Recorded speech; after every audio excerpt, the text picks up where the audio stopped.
In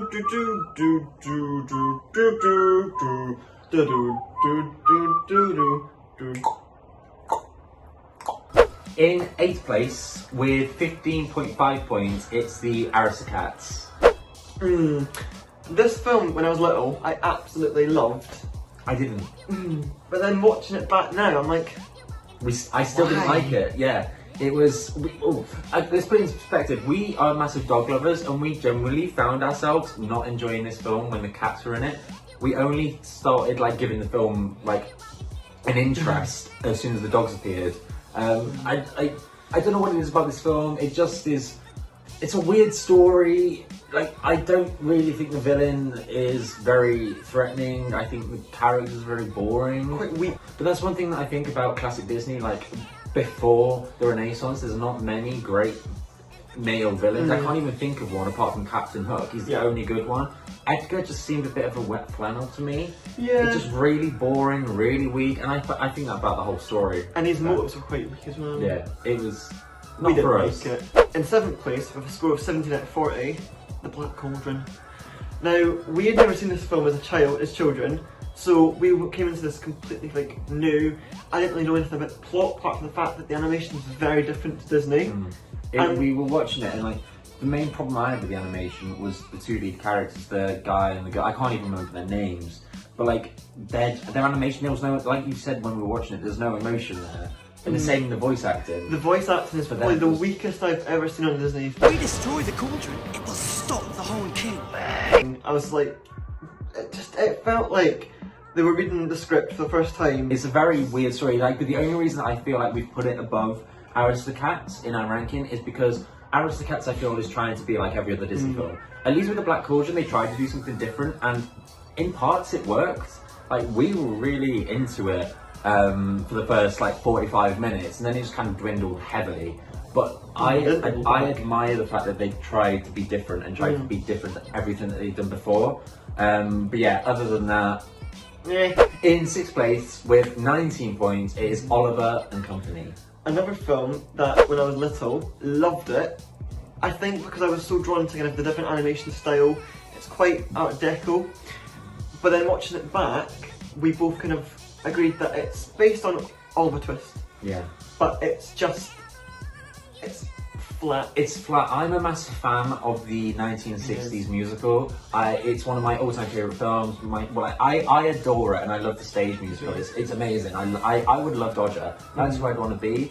And I love it that much that I think my love for the story ruins my enjoyment of this film, because like Jack said, it's flat, it's boring, and it's just a weak retelling of it. And I get it's Disney, it's a kid's film and that, but as a kid I didn't like it either. And that's us massive dog fans. This film's full of dogs. But other than that, it's just, the only thing we did like really was the songs. I think this is one of the first Disney songs of that era, if not the only one of that era, to have memorable songs. All of the songs I would love to listen, I would happily listen to in the car driving.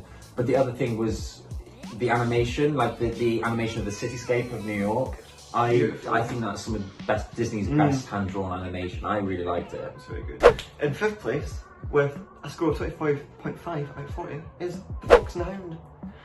Another story that is heavily linked to our childhood. Yeah. It's a weird one because it's the most, I find it really, really fun, really, really cute in places. But there are places where I'm like, this isn't Disney. But also, I think it's one of Disney's darkest films in terms of its theming, in terms of some of its animation, when Todd and the bear are having a face-off, or when Todd's having a face-off with a cop. Like, there is some haunting imagery there in what they do with the characters. But I really like this story. It's the nostalgia purposes, I think, more than anything. I find it cute. It's like Bambi in a way. It is like Bambi. It's just cute. In 4th place with 26.5 points, it is Winnie the Pooh. Oh, it's just a cute story. It's adorable. This is a lot like the wartime era when they were doing loads of package films. But I think this is like the wartime era done right in a way, because it wasn't as if they were rushing to make things. They clearly had the time with this, because there wasn't a war on, for God's sake, and there weren't any strikes going on. But like the stories, they all kind of they link together perfectly, and I didn't care. They're all short stories. I love the characters; they're iconic. The songs are cute, and I just relate heavily to Pooh Bear when he's got a rumbly in his It's tummy. just hungry all the time. Same. Like, it's cute. How can you not love this film? In third place with a score of 28.5 is The Rescuers. Also, can you just appreciate Disney ones? Because we got them from Tesco. Oh. You can also get water bottles. They're really cool. Madame Medusa, wonderful villain, but another villain was meant to appear in this film, Cruella. She was originally going to be the Medusa role, and I mean, you can see it when you watch this film and you see Madame Medusa. As good as she is, I mean, she's camp, she's scary, she has a horrible motive. Yeah. Iconic Disney villain, underrated Disney villain, I have to say. But you can't help but see Cruella in her personality, in her lines, in her style, In the colour. everything about her is Cruella. I'm just going to go with the fact that Medusa is Cruella's long lost sister or even cousin. I just love Cruella. I know. I want Cruella. I feel like second best to us. Sometimes. Cruella. In second place with 30.5 points, it is Robin Hood. I love this film so blooming much. This was one of the films that me and my sister would rewatch. All the time. All I the would do it time. All the time. We quote the film all the time. She'll phone me and be like, "Doo, doo, doo." I'm like, oh yeah. Like, I can't help but whistle that tune either. It's an iconic tune, it's a great film, and I will go as far as to say that this film is the best interpretation of the Robin Hood story that there has ever been, ever will be, and it can't be beaten. It's just perfect. It's perfect. And in first place, with a score of 34 out of 40, is The Great Mouse Detective. Love this film. It's underrated, and I'm just going to go out there and say that everyone watching this video is too frightened to admit that Ratigan is one of the greatest Disney villains of all time. He looks horrific. He manages to he's got a horrible motive. He's such a great version of Moriarty, and the best thing I think about him is any scene that Ratigan is in, he instantly takes control.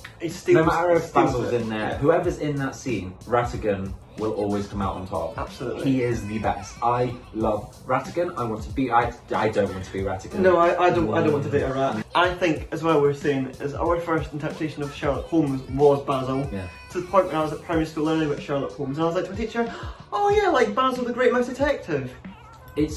It's one of them things. It's like Robin Hood. It was our first introduction to that story. Everyone has got their own version of Sherlock Holmes that they love. Some people it's Benedict Cumberbatch. For some people it's Basil Rathbone. For me, it's Basil from The Great Mouse Detective. It is. I will compare any Sherlock to Basil. It's iconic. I love it. We love it. It needs more love. So now we've covered the whole entire Bronze era. Here is the Disney ranking so far.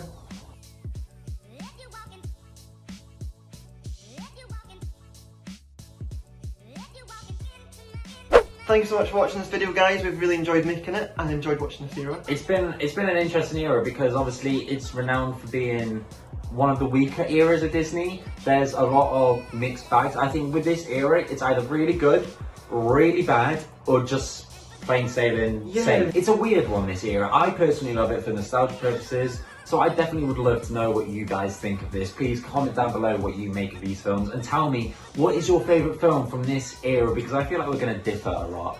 It's going to be a very diverse. Yeah, definitely. Yeah, it's definitely going to be diverse. Yeah. But other than that, make sure you leave a like, comment, subscribe if you haven't already. Go and check out our Instagram and our Twitter. It is TJ Disney 2020. You can get more of this, and you can also see our thoughts on the films before we make these videos. And we've currently, this morning, started watching The Little Mermaid, which means we are on to the greatest era of all time. Sorry, that's a spoiler. It's going to be very good, very positive era. I can't wait to talk to you about it. This has got my favourite film. Can you guess? Thanks for watching, guys. Bye.